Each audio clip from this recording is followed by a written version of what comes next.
AITA for asking my husband's best man to wear a tuxedo? I, 26F, am getting married to Mark, 28M, a wonderful, kind-hearted, and intelligent man with a great sense of humor. My sister Jennifer, 23F, is going to be his best man. Jennifer and Mark are best friends. He has known her for over twice as long as he has known me. They met when they worked together at her high school job, and she has been part of his gaming group ever since. They went to the same college, and they are co-workers again now, working for his friend John's, 42M, company. Mark spent a decade in college getting 2 undergraduate degrees and his PhD, and Jennifer followed a similar path, likely due to his encouragement. She is considering a master's in the same field, but for now, they both work full-time. In addition to being co-workers and playing Dungeons & Dragons together, they also game online and hang out frequently. They have attended conventions together, sometimes as part of a group and sometimes just the two of them. They also take local classes and attend events together, and Mark helps Jennifer with her photography and editing. Jennifer has aspirations of being a model and influencer. She loves fashion and cosplay. When Mark and I got engaged, we were at a family dinner discussing the wedding party. I mentioned wanting my best friend Helen, 26F, to be my maid of honor, and Mark said he wanted to ask Jennifer to be his best man. Jennifer enthusiastically agreed. This was all fine until we discussed what people were going to wear. I had my dream wedding dress and coordinated the bridesmaid dresses. Mark was going to have his groomsmen, mostly his gaming buddies, in tuxedos. Jennifer planned to wear a dress designed by one of her friends. The dress, while formal and fancy, showed off her figure and stood out. She would be very noticeable among the groomsmen, especially in the heels she wanted to wear. After dropping a few hints and discussing the importance of each side of the wedding party matching, I gently requested that Jennifer wear a tuxedo instead. When they resisted, I pointed out that her dress might be too flashy and distracting. Jennifer responded with a dirty look and said, "Are you serious?" Before reluctantly agreeing. Mark sighed and dismissed my concerns. Since then, they have been making passive-aggressive jokes about my request. Jennifer has been making exaggerated gestures to cover her chest, and both she and Mark have made jokes about her figure.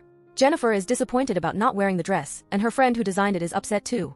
Mark has seemed distant and uninterested in wedding planning.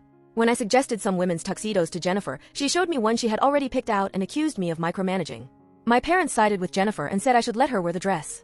They thought it was beautiful.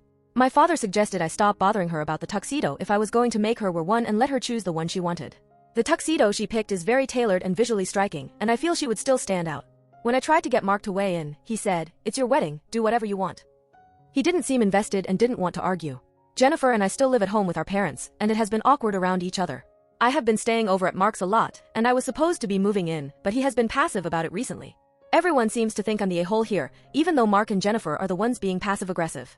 I almost feel I should have made Jennifer a bridesmaid or told Mark it didn't make sense for him to have a female best man. Update. There is not going to be a wedding. John, of all people, Mark's boss, and gaming buddy noticed my post, as it got way more attention than I ever expected. We've only ever met a couple of times and hardly ever talked before, but he reached out to me with, "This is John, call me." So, I called him after work. John says he's been married for about 20 years, and he's tried to give Mark relationship advice. He doesn't think we're a good match. He told me that I should talk to Mark and that Mark has been unhappy with our relationship and extremely unhappy with the wedding planning, even to the point that it's a running gag amongst him and his friends. I got into it a bit with John, because to be fair to me, Mark's ideas have been ridiculous. Just some of the things he asked for, and which John, Jennifer, and his buddies thought would be cool. He wanted the wedding party to have custom swords or daggers and amulets. He wanted them to have the swords during the ceremony, and he thought people would like fantasy amulets. Mark had told me that John was willing to pay for the bridesmaid dresses if we had them done by Jennifer's costumer friend. I told him no, because I wanted normal, nice bridesmaids' dresses from someplace reputable and that the bridesmaids could buy them themselves. John told me that he had offered this as a bit of a bet with Mark. Mark wanted to serve meat at the wedding. He said that his friend, John, could provide it and that he made meat in his basement and had tons of it. I obviously said no, because why would I want meat at my wedding, never mind some guy's basement mead. John got a laugh out of this at the time, and talking to me, because he's a nerd who likes to laugh at his own jokes. Apparently, he's very proud of his basement mead, and they like to make toasts with it. Basement mead has apparently become a running gag in their games, as John insisted on telling me. Frankly, John seemed kind of tickled with himself just because he was speaking with me. Mark wanted the band at the wedding to play classical covers of video game and superhero music. Mark wanted the reception to have a jester who would wander around doing magic tricks and asking people riddles. Some ladies that Mark and his friends know asked if she could be an elf at our wedding and wear her forest gown, and Mark said he'd ask me and he described it as some kind of green Greek toga dress with leaves and elven writing on it, and that she'd have elf ears.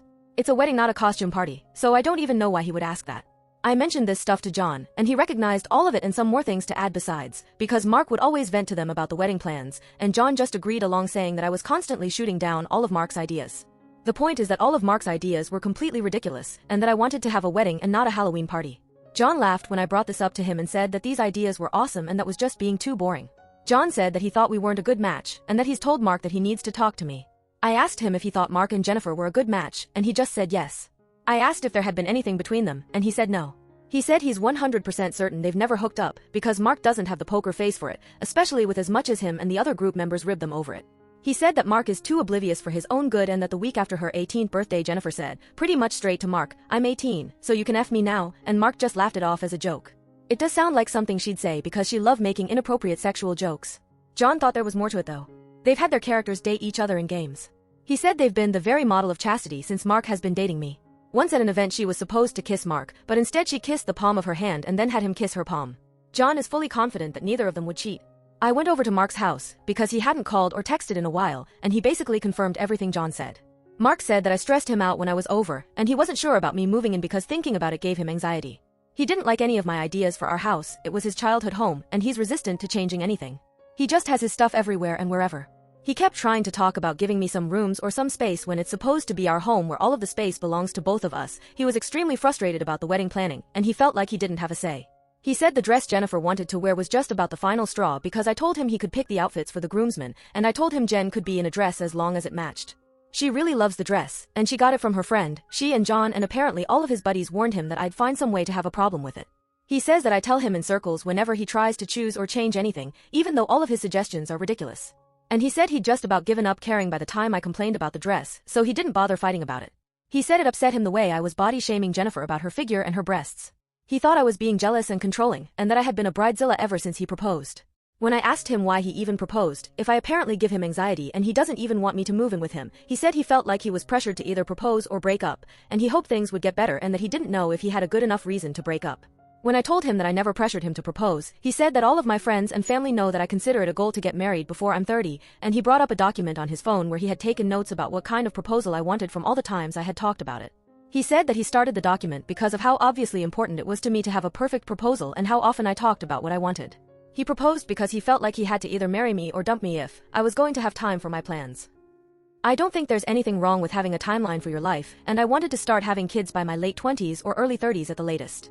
I mentioned all of this to Mark again, and he said that that was fine, for me, but that he was kind of on the fence about when to have kids, and he mentioned that Jennifer isn't sure about having kids at all and certainly isn't in any hurry about them, but I told him that doesn't have anything to do with anything and that Jennifer is just being short-sighted. I asked him if anything had happened between him and Jennifer, and he said no, and I believe him. I asked him why he wasn't dating Jennifer, and he said that at first, she was too young, and then he was seeing someone, and then he was dating me, and he said that he values his friendship with her more than anything. He said that his friendship with Jennifer was worth not getting to be with her that way, and that she's too attractive to want to be with him.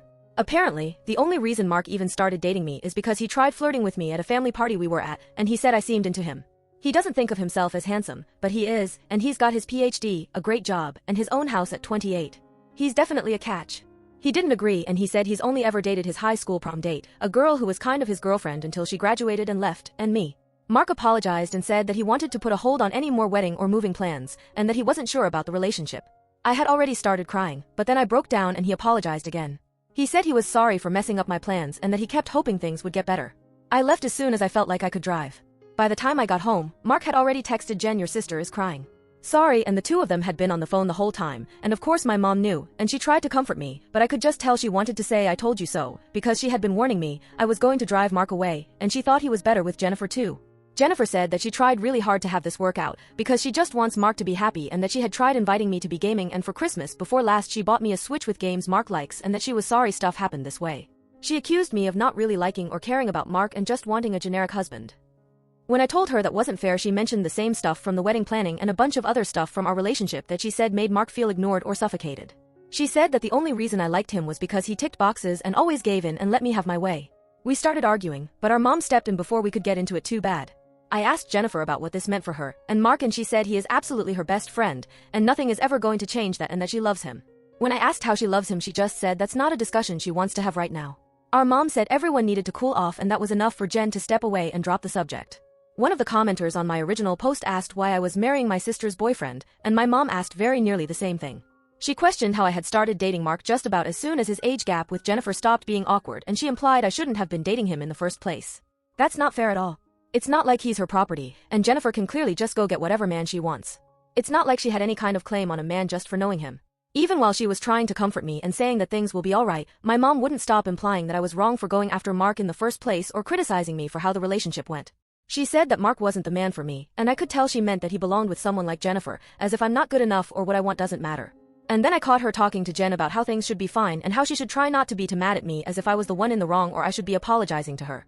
Jennifer just kind of went on like normal and went ahead and went to go game with Mark and her friends the next day. I know they've been chatting online like normal. I gave Jennifer Mark's ring to give back to him, and then I had a missed call from him while I was in the shower and a text that said, "Okay. I guess we are broken up then." I don't know if I messed this up or if everyone else were the assholes here. I feel like I'm definitely not going to get married by the time I'm 30.